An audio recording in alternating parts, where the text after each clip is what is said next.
What's the signs, family? Welcome back to another video. And of course, we're here with some more Monday Night Raw reviews. Now, I'm going to be honest, this week's episode is less of a review and more of a breakdown slash review of probably the most important thing that happened on tonight's show. I do want to let you know that I'm probably not going to talk about anything else that really happened. We'll briefly discuss it, but yeah, man, we're just gonna jump straight into the meat and potatoes of the video, man. This John Cena promo, man, it was phenomenal. I loved this promo. There's a lot of stuff that he said that kind of break the boundaries of what we as wrestling fans have known for so long. And I want to talk about that. I want to talk about some of the things that I took away from the promo as well. So we'll jump into it. Let's jump into it. Cena, he comes out to a great reception. And I say great because you could literally hear the crowd booing and cheering simultaneously at the same time. I don't think I've ever heard that ever. Like, yeah, you'll hear booing and cheering at the same time sometimes, but one is louder than the other, you know. But in this case, both of these boos and cheers were pretty damn loud, and they were simultaneously going. And it was just crazy, man. He came out, and he was walking towards the ring. He had his little towel. Didn't say anything to Stu, assuming that Stu was there, because I don't know if the cameramen travel with them to the overseas. But yeah, he didn't say anything to Stu. And immediately, as soon as the horn came into his song, people started singing, John Cena sucks. So that was cool too. That brought me back to like 2015, to when that chant first started. But yeah, Cena walks his way to the ring. Very just, cerebral look on his face. Emotionless. I guess that's a better way of saying it. Emotionless, stone cold look on his face. He's not, dapping up any of the fans. He's not, high-fiving anybody. He's just, beelining straight to the ring. Walking straight to the ring. And he sets his towel down at the apron. Walks up the steps, and he enters the ring, and he receives the mic, and he stands in the middle of the ring, just absorbing all of the heat that's being thrown his way. And this was a really cool visual, just this optic of Cena standing in the middle of the ring with all the fans yelling and screaming, "Let's go Cena, Cena sucks," which was probably the loudest "Let's go Cena, Cena sucks" chant that I've ever heard since probably Money in the Bank 2011. I mean, I'm telling you, man, like, there were some moments in this promo that just blew me away. And stuff that were in this promo that I've never seen before, or I haven't seen in a while. So he gets the mic, and he sets it down. And he starts to walk away, and the fans start booing. Then he looks at the mic again, and he walks towards it. People start cheering. He picks it up.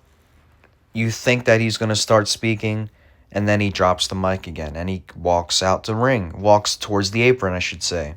People start booing again. They start booing, and then he walks back to the microphone. People start cheering. So I thought this was pretty neat because... Well, I'll tell you why in a second here. So he starts the promo, and, he's basically saying, you shouldn't be looking for outside approval. I'm paraphrasing here. He said, like, these two lines in the beginning of his promo that was very cryptic, that I couldn't quite really understand what he meant by it. But then he starts digging into the fans, basically saying, like, for 20 years, you guys have been terrible to me. You know, I tried to, change my gimmick when I first started WWE 25 years ago. And you guys let me know how much you hated me. Before that, excuse me, should have worded this better. You guys, hated me when I first came to WWE. Then I had to change my gimmick. And then you guys started to like me a little bit. But then you guys started to hate me again. And for 25 years, you guys have hated me. And all I've done is just win and win and win and win and win.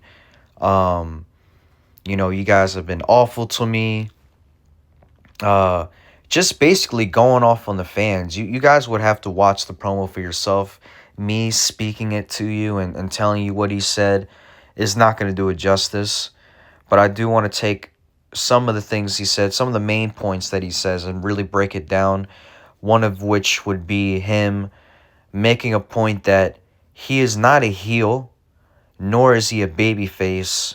He is just a human being.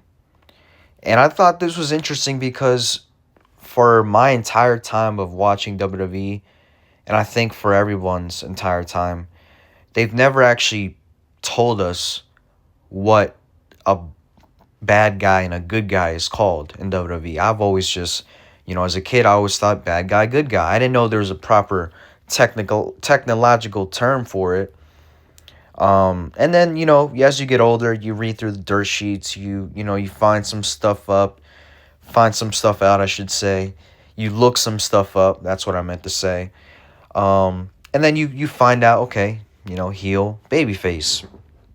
And even then, like, they've never said these two words on TV, ever. And I think, as I'm saying this, maybe Cena may have said heel turn as like a joke, but still, it's never in the context of this is what it is and this is what it means in wrestling. You know what I mean? So that was very eye-opening for me personally. And he's right. I mean, he's just a human being. They're all human beings. It doesn't make Cena different from anyone else. But the point he's trying to make is that for 20 years, you guys have been awful to me because I am a human being with emotions, with feelings. And, I feel these things. Like, I feel the hatred you guys give me. I don't want to be hated. I don't want to be disliked by you guys. I've tried so hard to... I don't think he said I tried so hard to be liked, but I just tried so hard in my career to be respected and to be looked at as one of the top players. And no matter how many times I win and no matter how many times I, beat notable names and win championships and awards and this, that, and the third, it's never enough. And that's another thing that he wanted to stress to the fans is that it was never enough. Nothing that he ever did was enough. It's always take, take, take. And that's another thing that he said. The fans would always take, take, take. And then he makes it a point to say, once I turned my back on Cody and I made such a tough internal decision to do what I did at Elimination Chamber, everybody immediately went, oh, what are we going to get? What are we going to get? Cena's coming to town. What are we going to get? What are we going to get? But it's not what are we going to get. To Cena, he feels it should have been, how do you feel? How do you feel, Cena? How do you feel about turning your back on Cody? How do you feel about what you're getting yourself into? How do you feel about what you just did? And then he says, not one of y'all sons of bitches ever asked me. So, man, I mean, just brilliant, brilliant stuff throughout this entire promo. Again, if you haven't seen it, I would highly suggest you go and check it out. Me speaking and telling you what he said, it doesn't do it justice. It honestly doesn't. But, he continues on. And this promo has been going on for about 20 minutes at this point. This kicked off the show. And, he mentions how he's been in the butt of the invisible joke for 20 years. he feels like he's right, and you know that he's right. And then that's when Cody comes out. Cody comes out. Great response from the crowd. Great pop. The crowd was just electric for him. He comes out. They're singing his song. And he makes his way to the ring. And he basically tells Cena, like, listen, I was willing to hear you out, just like I'm sure a lot of these people were. But what is that you said? Like, where's like where's the real Cena? That's what he says. He's like, where's the real Cena? Where's the guy on this shirt? Because right now, I'm getting a half-assed version of Cena. I'm getting a Cena that's a shell of himself. A Cena that's just complaining, that's whining. And he tells Cena, like, yo, if you're going into WrestleMania acting like this, you're not going to last long, buddy. I'm going to run you over, I'm going to end it, and I'm going to make you retire early. And then he tells Cena, like, yo, I want to face the real John Cena at WrestleMania, not this whiny bitch. And then the promo ends, he leaves. Cena stares at him as he walks off. And that pretty much wraps up the promo. Shortly after, Cody Rhodes makes his way to the back. Cena starts walking back too. He gets to the top of the entrance ramp. He looks back. And then he makes his way to the back. Yeah, this promo was brilliant. I loved it. Loved every single second of it. I loved just the use of the profanity. I loved the truthfulness in this promo. I really connected to Cena and his personal reasons as to why he did what he did. Even though I don't agree with it, even though I don't think he should have done it, I can understand why he did it. And I think that's a very important thing to leave for fans, especially if you know that Cena can't appear every week to build up this feud. So I really feel like this leaves something for us, the fans, to sink our teeth into while Cena is filming this movie, while Cena is doing his own thing. So, because he left it on us. He totally blamed it on us. He left it all on us. And he gave us a very good reason. So it's hard to, it puts us in a position now where it's kind of hard to ask anything of Cena, because in terms, we would just be proving him right. We would just be proving his whole point right. So it's a very interesting spot that he left us in. But again, I feel like this really leaves us something to sink our teeth into while Cena's gone, because like I said, he won't be able to build this feud while he's gone every week. So yeah, man, I like what they did. I like how they didn't change his attire. Now, initially, like everyone else, I did want an attire change. I wanted the theme song changed, but once he went into detail and explained why he didn't change any of those things and why he feels like he doesn't need to do those things because he's not dressing like us, we're dressing like him.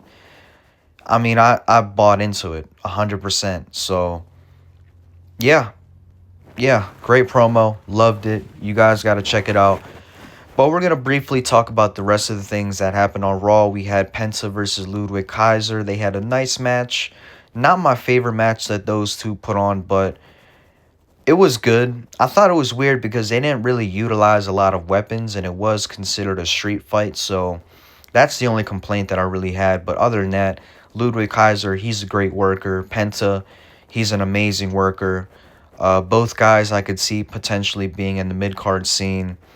Penta is actually in the mid-card scene right now. So, yeah. Moving on, we had... Oh, man, who was it? Ivy Nile and Lyra? No, Dakota Kai. They had a quick match. Nothing too much to really cover about the match itself, but they had some outside interference from LWO, Well, excuse me, first, American Made was ringside. Then Chad Gable shortly came out after. Then LWO came out. Or I'm sorry, I think I'm getting this all confused. I think Chad Gable came. No, he came out now. LWO came out at a later time, I think. Man, I got this whole episode confused. The point I'm trying to make is that there was this mass luchador that came out again this week that totally messed everyone up. Okay. Now it's coming back to me. He came out during he came out during LWO versus American Made. Okay, that's when it happened. All right. Yeah, Mass Luchador, he comes out. And again, we don't know who it is, but we all have a good idea on who it could be. I really hope they can swerve us here and potentially have Rey Fenix be the one that has been doing this the past couple of weeks. I think that would just be more personally for me. It's not because it really makes any sense. I think it's just something that I personally would like to see. But anyway, moving forward, we had the main event, which was Finn Balor and Braun Breaker. And I do want to mention that before this match happened, there was a backstage segment with the Judgment Day, and Dominic Mysterio was basically telling Finn Balor that he has an idea and he's been talking with other members about adding a new member, and that new member would be Penta. Now, earlier in the night, Penta called his shot for the Intercontinental Championship, so Finn Balor didn't like that idea. He was like, man, let me get this straight. You're trying to add Penta to the group when Penta just called his shot for my Intercontinental Championship? Like, what kind of sense does that make? Calls Dom a snake. Then the main event comes on. Finn Balor versus Braun Breaker. They had a great match. Of course, Judgment Day would get involved. Penta soon comes out. Braun Breaker picks up the victory. Penta and Braun Breaker have a stare down. And that would end off the show. So, I like this Raw. I really do. A lot of it was taken up by the promo with John Cena and Cody Rhodes. But hey, I mean, that was the main thing that we all wanted to see. The matches were decent. But overall, I thought the crowd was the main thing about this show. They really enhanced and they really put over every match, every segment, everything that happened in the ring. So shout out to Belgium. They were a great crowd. I'd give this show I'll give it a 4 out of 5 stars simply for John Cena's promo. But yeah, we'll leave it at that. Let me know what you guys think down in the comment section below. As always, thank you guys for watching. Peace, love, positivity. Love you guys. Take care of yourself. Peace.